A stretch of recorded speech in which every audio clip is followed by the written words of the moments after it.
दरम्यान खरेदीचे सर्वाधिकार नाफेडला असले तरी खरेदीचे आदेश मिळाल्याशिवाय तूर खरेदी करणार नसल्याचं स्पष्टीकरण नाफेडचे संचालक नानासाहेब पाटील यांनी दिलेलं आहे. पाहूयात. सरकारी नियम असा आहे, खरीपाचं कोणतेही क्रॉप ज्याचे भाव पडलेला आहे, ज्याला हमी भाव सरकारने डिक्लेअर केला आहे, त्याची खरेदी मार्च एंडपर्यंत होणं अपेक्षित आहे. पण ह्यावेळेस तुरीचे भाव वाढल्यामुळे त्या योजनेची मुदत सरकारला 3दा वाढवून द्यावी लागली आणि आज 22 तारखेला त्याची मुदत संपली.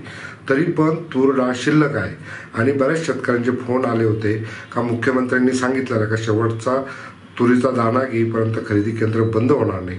परंतु मुदतीत ही तूर खरेदी झालेली नाही आहे.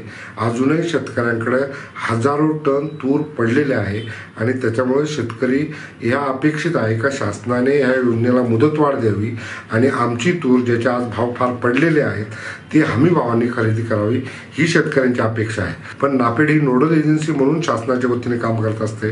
आज जर नाफेडने खरेदी केली त्याचे पैशाचं दायित्व कोणाकडे हा प्रश्न उभा राहू शकतो.